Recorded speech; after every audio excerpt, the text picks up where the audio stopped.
Serigne Saliou Seck. dal leen ak jàmm ku sa tuñum kaw dem sa fulla jeex léegi jeex na assemblée nationale di pencum ndawi réew ma jal na Farba Ngom ci kaw yoon tax ba mboolem yéen kaay yi nu xëyandoolu ñoom ñëpp xëy di ñu ko xibaar muy l'observateur L'As Le Quotidien lii Quotidien Walf Quotidien Enquête Les Échos Source A Tribune yéen kaay ba ci Public yéen kaay l'observateur ne Farba Ngom ñàkk na immunité parlementaire am yéen kaay groupe Futurs Médias bi ne mooy mbalaanum kiir laay mi ko yiiroon ba yoon mënul woon a jot ci moom Le Quotidien loolee nag la ñu simmi ni ki démb ci àjjuma ji waral ba parquet judiciaire financier mi ko doon sàkku fi mu toll mën naa jote ji ci moom téeméer ak fanweeri député yi fare ci Pastef ñoo ko voté ci lu bettul kenn waa Takku Wallu maase sol lu weex tàll génn saal ba ne duñ ko woote duñ fekkee fuñ koy woote te itam duñu seede nin koy voté Walf Quotidien ne wuré woo dem na këng waxe mag dem na ndañ tàll ci Farba Ngom Vox Populi ne bàgg itam war na mbaam ndax yoon mi doon sàkkoo jote ji ci Farba Ngom fi mu toll ñoo ca des Aïssata Tall Sall mi présidente groupe parlementaire Takku Wallu Sénégal doon layel itam Farba Ngom ca kanamu commission ad hoc ba ne mbir mi ak jaay doole la dara jaaru ca yoon waaye nag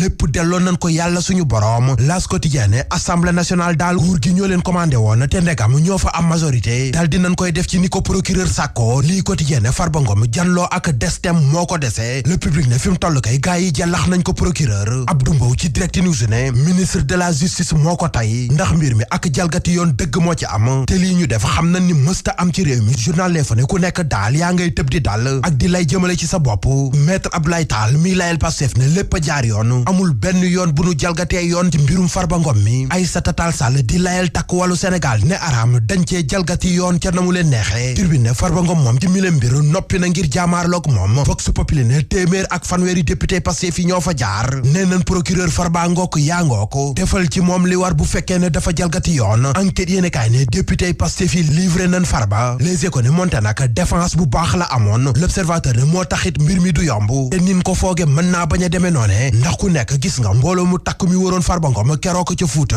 te démb bi ñu yëgee ni summi nañ balaa nu kiir laayum Farba Ngom ba yoon mën a jote ji ci moom la ko dale Wuro Sogi war a fonde jàpp añam ñoom ñëpp doon tëbaka dal ndaw ya fanaanee baare tali ba taal fa ay pëna ne duñu may kenn mu dugg fa ndaw yooyee ne Farba wax na leen ne fu ko procureur woowee dina dem wuy ji ko waaye ñoom ci boppam ñoo ko dul bàyyi muy dem di wuy ji te bépp takk der bu ko fa bëgg a jëlee seen bakkan lay jaar ñu jaaree noonu ñun jàll ci CDC des ba tey ci wàllu yoon libération yéen a kaay ne léexoor gu rëy la nu jiñ Sekam di société de construction et d'aménagement diggante 2014 jàpp 2023 dëbb li njaagu jéggi dayo lan wax ni moo fa am li amoon ci dundu ko Mamadou Dia bari na lool lu ci Sud Quotidien xëy di wax ba becc ko ci xatam yéen a kaay bi ne Mamadou Dia ñaar fukki fan ak juróom ci weeru janvier atum 2009 bés ni tey la woon ci la fi bàyyi ko woon def na fukki at ak juróom benn waaye ba tey ak dundam ak i jaar-jaaram taarix du ko fàtte ñaari weer yi Moustapha Diakhaté def ca kaso itam taarix du ko fàtte ci Tribune Moustapha Diakhaté ne tey la gën a dogu ngir wax xalaatam ci réew mekk ni muy doxee te moom ku jàpp ne mën nga koo noppilooy yàq nga ko tey talaata bi nu jëm dina wax ba ñëpp dégg ko li nu dégg kay moo di sénéra dañ ko fiy jële remplacé ko su saani kilifa yi jël dogal bu ni mel tàmbali nañu sëgg ca loi ba ban loi moo mën a jeexal viol ci réew mi Les Échos ne seede yu doy waar la ci ay xale yu am juróom-ñaar jàpp fukki at ak ñett def am na sax ko ne ki ko violé aj na màkk ba ñëw te terewu koo def boobu ñaaw teef Walf Quotidien li ko gën a ñaaw kay moo di ëmb ba noppi yàq ko te at mu yàlla sàkk journal Front de Terre bi nee na dinañ wàññi lu gàtt-gàtt fanweeri junni jigéen yuy ëmb di ko yàq te itam nag jigéen ña nekk ca kaso ba téeméer boo jël fukk yaak benn yàq biir moo leen fa yóbbu lan moo yóbbe jàngalekat ba nekk ca Linguère ñu koy agressé l'observateur ne fan yi nu weesu dégg ngeen benn jàngalekat bu ne dañ ko doon agressé ca Barkédji ga nekk ca Linguère ba ay naataangoom doon xataraayu ak di ñaxtu yéenekaay bi ne nekkete jàngalekat boobee liñ ko tuumaal moo di ne dafa sëgg ci jabari jàmbur